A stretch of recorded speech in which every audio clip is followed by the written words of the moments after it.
Good evening and many thanks for choosing KUTV News at 9 to keep you informed tonight on the 15th day of October, a day when the entire nation has been plunged into mourning following the demise of the former Prime Minister Raila Amolo Odinga. Now in this broadcast we will take time to take a look at his life and his wins and losses in his political career. So let's begin.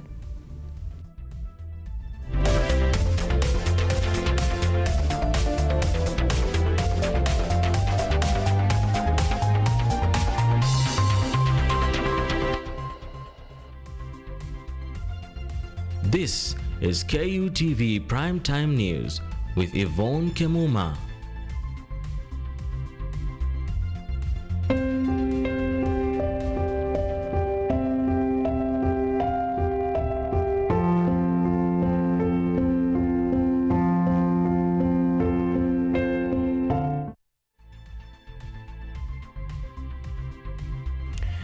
Now, President William Ruto declares 7 days of mourning for the death of former Prime Minister Raila Amolo Odinga. The president made the announcement during a press conference at State House following the official declaration of Raila Odinga's death. President Ruto has officially declared a national mourning period of 1 week to mourn the death of the former Prime Minister of Kenya, Raila Amolo Odinga. This is a gesture of respect for his significant contribution to the country's politics and development. During this period, official activities will be reduced to demonstrate solidarity and honor his memory. In honor of the Right Honorable Raila Amolo Odinga's extraordinary contribution to our nation, I have declared a 7-day period of national mourning, during which the national flag shall fly at half-mast across the Republic of Kenya and in all our missions abroad. As a mark of respect, I have postponed all my public engagements for the coming days, and I ask all other public servants and leaders to do the same. President William Ruto announced that he will be accorded a state funeral as a mark of respect for his immense contribution to the nation. Additionally, all national flags will be flown at half-mast to signify official mourning across the country starting today until the end of his funeral week. Fellow patriots, we have lost a beacon of courage, a tower of principle, and a father of our democracy. Let us come together as he always urged us to do, not as rivals, but as brothers and sisters bound by a shared destiny. As we mourn, I call on all Kenyans to reflect on his towering legacy and the lessons impacted by Right Honorable Raila Odinga's life, work, ideas, and example. Furthermore, the president announced that the formation of a government committee to oversee the funeral arrangements for Raila Odinga in consultation and cooperation with his family. This committee is led by the president's chief of staff, Musalia Mudavadi, who has already led a delegation to India to ensure that Raila Odinga's body is repatriated with great dignity to Kenya. In consultation with the family, a committee to be co-chaired by the Deputy President, Professor Kutv, and the Siaya Senator Oburu Odinga has been set up to coordinate the funeral arrangements. At the same time, the government of India, at the request of the government of Kenya, has offered to facilitate the repatriation of the remains of our former Prime Minister. The death of Raila Odinga has deeply saddened many people with grief, and the void he has left will never be filled in the history of our nation. Glory Kadure, KUTV, Nairobi. Now, President William Ruto convened a special cabinet meeting upon the death of former Prime Minister Raila Amolo Odinga. The meeting sought to come up with a committee to lead the state funeral for the late. The funeral committee shall be headed by Deputy President Professor Kutv, together with Raila's brother, who doubles as the Siaya Senator Oburu Odinga. Sports Cabinet Secretary was directed to avail the Nyayo Stadium for the funeral as well as other preparations. The body of the late Raila Odinga is expected to be buried on a Sunday at his home in Siaya County. With the Deputy President here, I would suggest maybe the Minister for Defense, there will be a requirement, and the Attorney General, and then the Honorable Oparanya, the Honorable Duale. So I think that becomes the cabinet team that will work with the others, the religious teams, the family, the party, to facilitate proper guidance on the next steps. The Ministry of Sports must begin to think about Nyayo Stadium and how to make Nyayo Stadium available, put it in good condition. I know there is some construction work going on there. Maybe we can hold the construction work for the next few days to facilitate us the use of that space. Now, during today's sitting of the National Assembly, Speaker Moses Wetangula directed members of Parliament to suspend all parliamentary activities in order to mourn the late former Prime Minister Raila Odinga. In his statement, Wetangula eulogized Odinga as a national leader and urged members of Parliament to take this time to remember Raila as their political predecessor. A delegation of about 30 leaders led by Musalia Mudavadi will be arriving in India tonight to facilitate the journey back to Kenya with Raila's remains. Parliament is expected to resume tomorrow in a session during which members of Parliament will deliver their messages of condolences. This House joins the country in this somber state, and we'll have an opportunity for each and every one of you to eulogize the late Prime Minister tomorrow.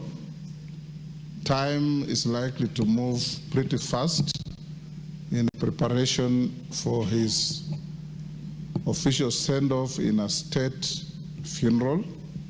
Both majority and minority leaders are leaving for India in the next 1 hour. Mr. Speaker, I want to take this opportunity to condole also with the family of my leader and the entire ODM fraternity and membership and the whole country at large, Mr. Speaker, for the loss that we have encountered today of a great man.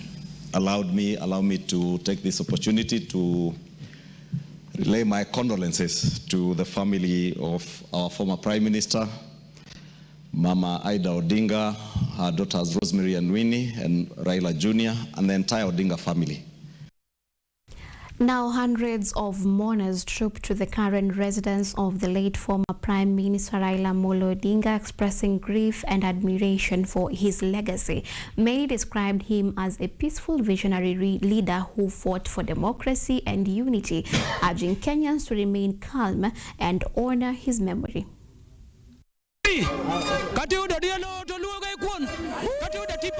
The current residence of the late former Prime Minister Raila Amolo Odinga in Nairobi was filled with sorrow today as mourners flocked in wailing hours after the announcement of the death of Raila. Nairobi resident Joel Elijah said Raila was a visionary leader who fought for democracy and justice, inspiring generations and shaping Kenya's political history. Siku ya leo tumekuja hapa kuomboleza our hero Raila Odinga, mtu ambaye amepigania uhuru na amepigania vitu mingi kwa hii Kenya letu, kwa hii taifa letu la Kenya. Na vile ambayo tulipata news kwa kifo ya Raila, actually tulisikia uchungu sana. Naomi Kirubo, the Ngando Ward chair lady in Dagoretti South, expressed sadness over Raila Odinga's death, saying his loss has cast a shadow over the upcoming ODM at 20 celebrations that were meant to honor his lifelong contribution to the party and national unity. Hii kifo ya baba imetustua sana. Tuko na uchungu mwingi sana kwa kifo cha baba. Hatukutarajia hii ifanyike wakati tunasherekea ODM at 20. Tulikuwa tuende Mombasa tusherekee ODM at 20 tukiwa na baba yetu Raila Amolo Odinga, lakini tuko na uchungu, baba ametuacha. Hatuna mtetezi. Baba alikuwa mtetezi wa wanyonge. Baba alikuwa ndiye the people's president. Akikohoa tulikuwa tunaitika. David Omondi said the late Raila Odinga was a man of principle and courage, describing him as the true architect of Kenya's constitutional reforms. He added that Raila was more than a politician, a statesman who stood for justice, freedom and national unity. To converge here, to condole with the family of the political egema, Raila Amolo Odinga. Yes. This guy, nobody can fit him in Africa. Yes. The one we are celebrating today is a man of his own. This guy is the only person who fought for the new constitution of Kenya. This is the guy who removed Moi from power. Deeply saddened by the death of Raila Odinga, Romy Rollins from Siaya County described him as a regional kingpin and inspiring leader. He called on Kenyans to remain calm and peaceful during this period of national mourning and reflection. I'm so saddened with the death of Raila Amolo Odinga, being he's our kingpin and African leader. I would like to urge our people, especially the Luo nation, to stay calm as we are waiting for the body of Raila Amolo Odinga to arrive so that we can give him a befitting send-off. It is not time to politicize the death of Raila Amolo Odinga. We shall wait and our able leaders will give us directions. Bishop Sudi Olo described Raila Odinga as a humble and peace-loving leader who always stood with the people. He urged Kenyans to honor Raila's legacy by remaining calm and united during this difficult time of national mourning. Nilikuwa nataka niombe tu kitu moja tu wa Kenya. Tutulie. Baba alikuwa anapenda amani. Tutulie sana. Baba apelekwe na amani vile alikuwa anapenda amani. Tusirushe maneno kwa sababu ni matanga. Hapa sio mali ya siasa. Tungoje wakati wa siasa itafika. Lakini usilete siasa kwa matanga ya baba. The die-hard fans of Raila Amolo Odinga came to his home at Karen to mourn his sudden death, where they remembered him as a leader who contributed to Kenya's democracy.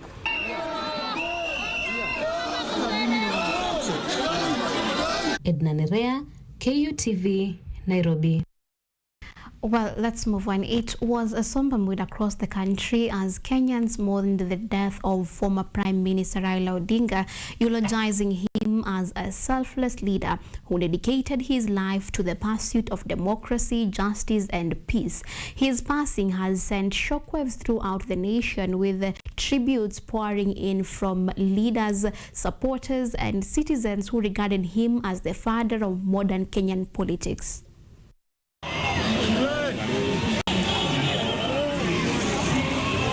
The news of the tragic death of former Prime Minister and ODM leader has been received heavily with grief by Kenyans.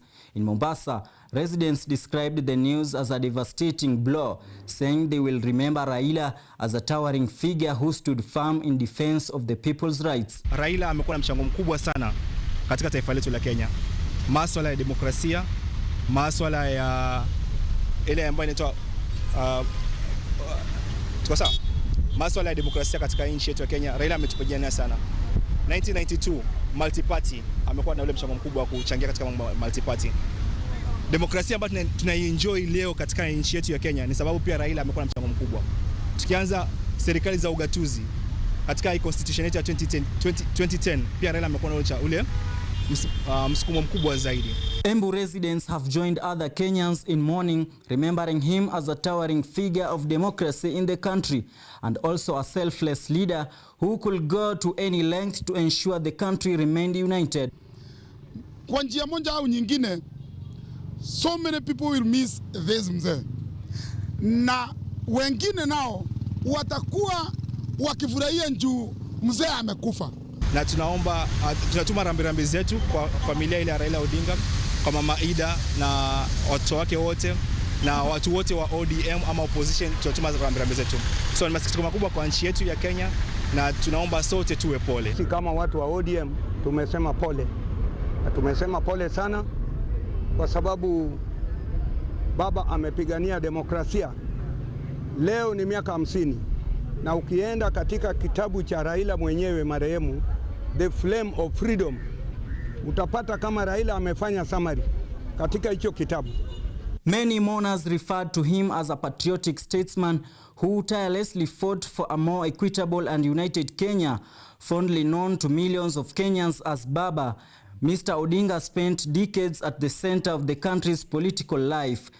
His death creates a significant vacuum in Kenya's opposition politics, but his legacy as a resilient champion for justice and equity is permanently etched in the nation's history. Kweli Baba mimi ninamlinganisha na Elisha kwa Biblia, mwenye alikufa na hakuweza hata ile nguvu yake kuzigawa ziende kwa mtu mwingine, ili ile maono ama ile mapenzi ya Mungu iweze kutimilia. Kwa sababu nikiona Baba alikuwa anapigania haki na hakuweza kuifikisha mahali angetaka kuona. As the nation comes to terms with the loss, many have called for unity and peace, urging Kenyans to honor Raila's legacy by continuing his lifelong mission of justice, inclusivity and democratic progress. Rajab Juma, KUTV. Now, leaders from Kenya and across our borders have come forward expressing their condolences to the family, friends and nation of Kenya following the death of former Prime Minister and ODM party leader Raila Odinga. Led by Prime Cabinet Secretary Musalia Mudavadi, the leaders have hailed Odinga as an exemplary leader worthy of emulation. Grief, shock and sorrow filled the air today following the sudden death of ODM leader Raila Odinga, with leaders from Kenya, Africa and beyond sending their heartfelt condolences one after another. Prime Cabinet Musalia Mudavadi described Raila as one of Kenya's most distinguished politicians, a man who time and again sacrificed personal ambition for the greater good of the nation. Mother Karua also joined in the tributes, saying she will remember Raila as a fearless defender of justice and a voice for the voiceless. Meanwhile, Wiper Party leader Kalonzo Musyoka eulogized him as a political prisoner who endured long suffering in the struggle for Kenya's freedom. Former Deputy President Rigathi Gachagua also mourned Odinga, saying, "You will be remembered for being at the forefront of the fight for Kenya's democracy and liberation many times. More profoundly, Kenya's multi-party democracy and the 2010 Constitution causes you to stand out with conviction. You will forever remind us of your legacy." Siaya Governor James Orengo led mourners at Raila Odinga's Opoda home.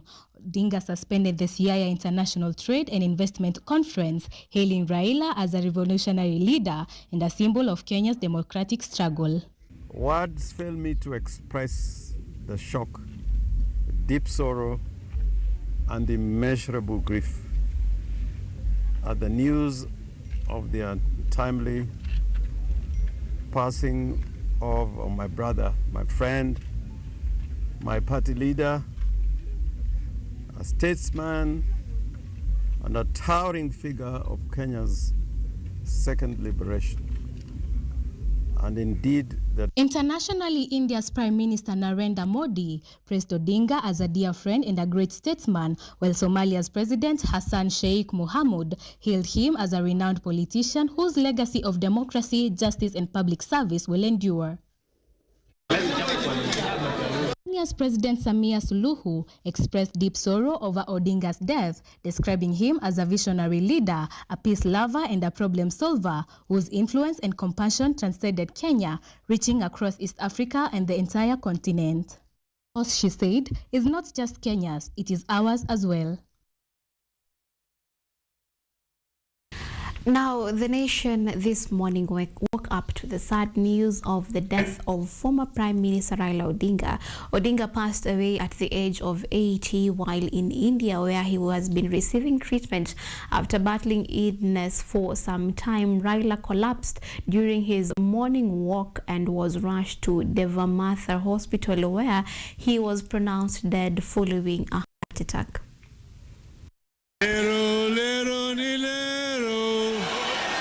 Early this morning, Kenya woke up with grief following the passing of the highly influential political leader and leader of the Orange Democratic Movement Party, Raila Amolo Odinga.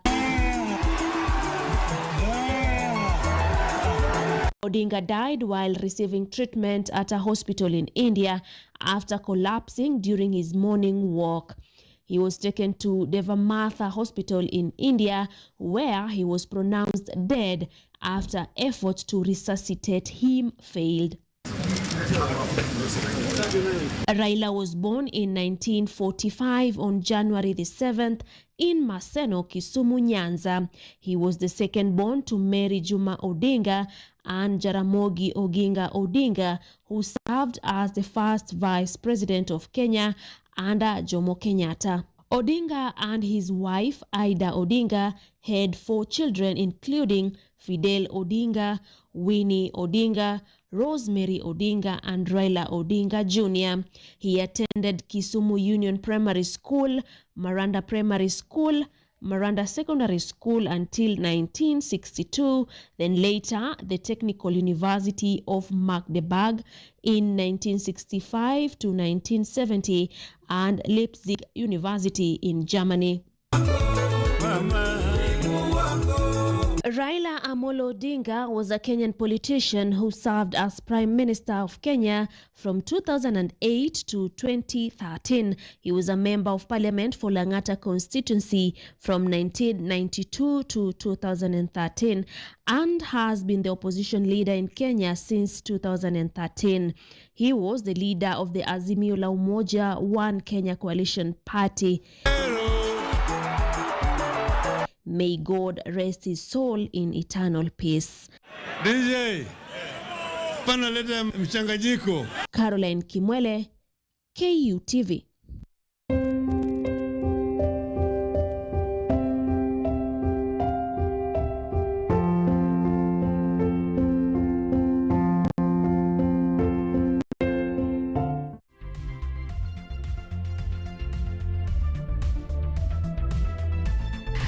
Now, let's take a short commercial break and then we'll be back with more reports.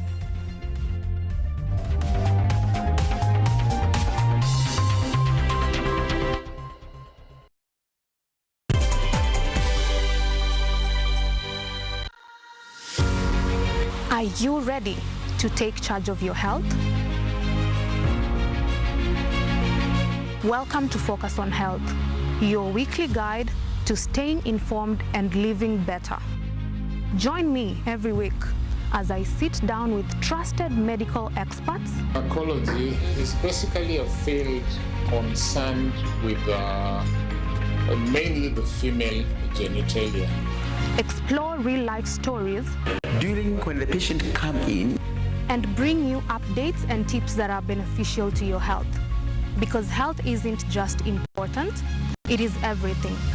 Tune in to Focus on Health every Thursday at 7:30 p.m. only on KUTV. I'm your host, Kandia Marian, and I'll see you then.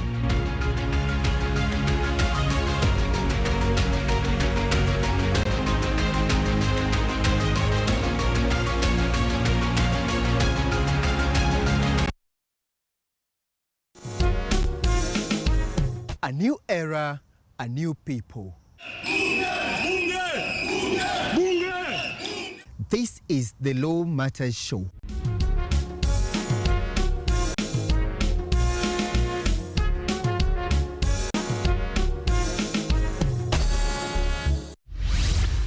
A program that brings you legal sensitization on your television. My statement is written and just the quote the prosecution. I think that this loss is a setback for Raila Odinga.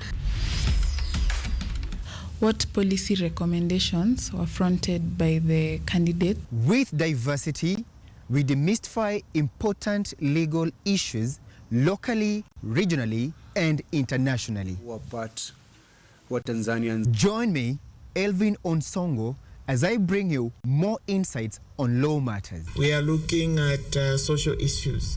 What is the problem? Is it the economy? Is it... Law Matters Show, creating awareness, advocacy, and enhancing lives.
Welcome back. We'll continue with this broadcast. Now, as Kenyans mourn the former Prime Minister Raila Odinga, we take a look at his political journey from the era of the country's second President Daniel Arap Moi to 2025 under the leadership of President William Ruto. His life as a politician and a public servant was marked by consistently placing the interests of the nations above his personal political ambitions. Our political affairs reporter Blusmail Hassan explores the rich political history of Raila Odinga. Here it is. Raila Amolo Odinga, the second Prime Minister of Kenya, was a political giant who reigned from the days of Nyayo to the Hustler era. Raila Odinga was a lion whose roar shocked governments. Until his death, Raila still held immense influence in Kenyan politics. Raila officially entered politics in 1992 when he won the Lang'ata parliamentary seat under the Fort Kenya party. That marked the beginning of his flourishing political career. He held the Lang'ata seat until 2013 and served as Kenya's Prime Minister from 2008 to 2013 following the Grand Coalition government between him and the late President Mwai Kibaki. He served as a minister in the governments of President Moi and President Kibaki.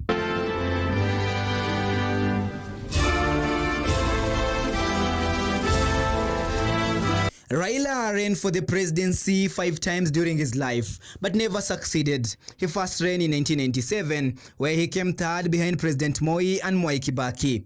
He returned to the presidential race in the controversial elections of 2007, then again in 2013, 2017, and 2022.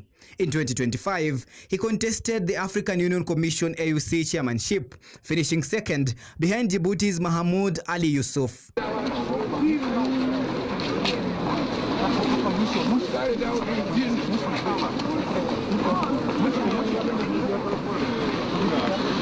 Throughout his political life, Raila made peace agreements with sitting presidents to calm the nation. He joined forces with President Moi in Moi's final term by merging his National Development Party NDP with KANU. In 2007, Raila reconciled with Kibaki and formed the Grand Coalition government.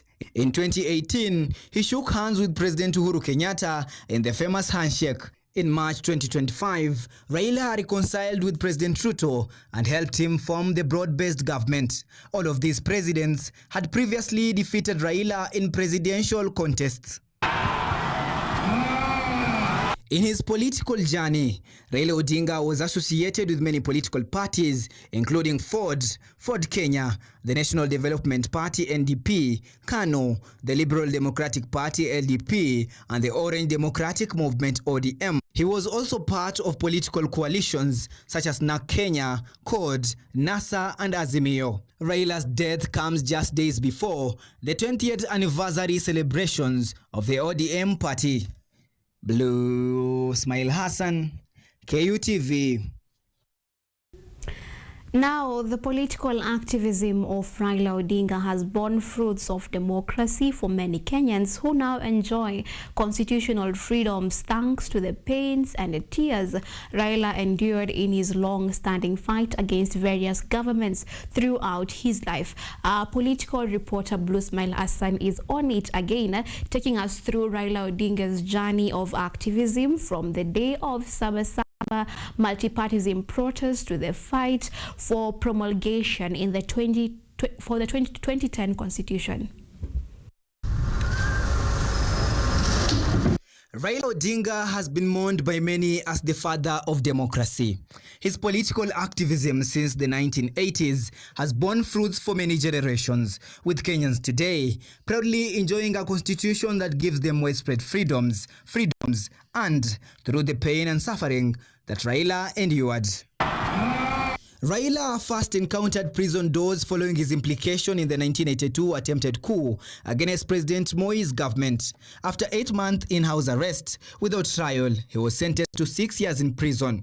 He was released in 1988, only to be rearrested that same year for his continued push to end the one-party regime.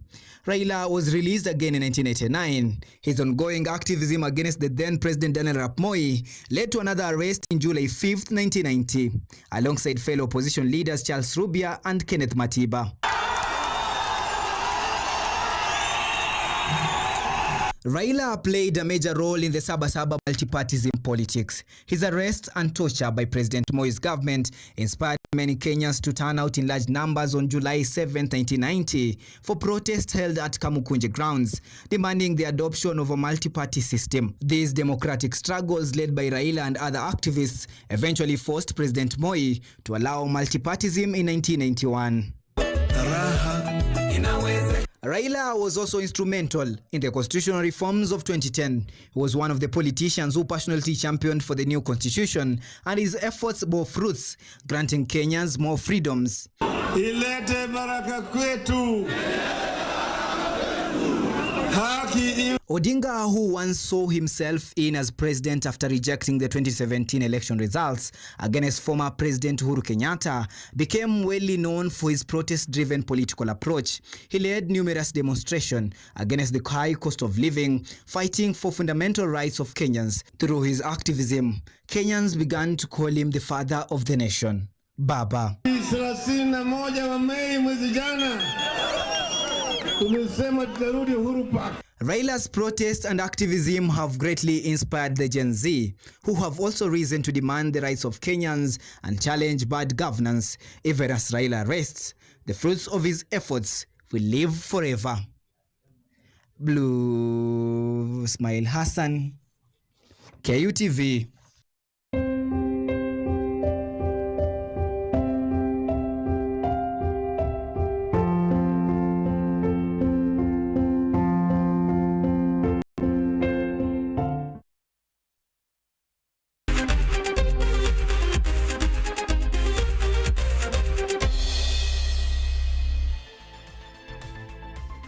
Now let's get into the sporting world. Following deciding final quarters, 9 African countries, including Senegal and Ivory Coast, have earned spots in the 2026 FIFA World Cup after defeating Kenya 3-0 in the last Group F qualifier.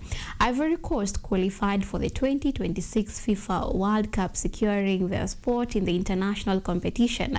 Senegal's decisive 4-0 victory over Mauritania in Group B guaranteed them a spot in the World Cup 2026. In Group C, Nigeria advanced to the 2026 World Cup thanks to a hat-trick from Victor Osimhen in their last match, while Nigeria and Gabon will compete in the playoffs to possibly join the continent's representation. Morocco, Tunisia, Egypt, Algeria, Cape Verde, Ghana, South Africa, Ivory Coast, and Senegal have official reservations.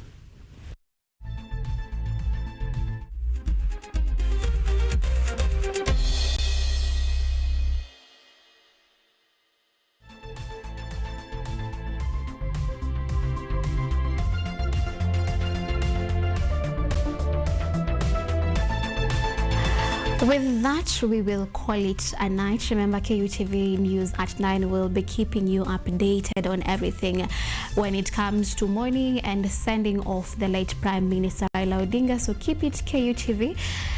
That is all the time we had for you tonight. My name is Yvonne Kemuma, and of the sign language interpretation was Brian Pero. Do engage with us on X at KUTV_Kenya, at Kemuma_Monari. Catch our normal programming on YouTube at KUTV_Kenya, and news on KUTV News Kenya. Have a good night.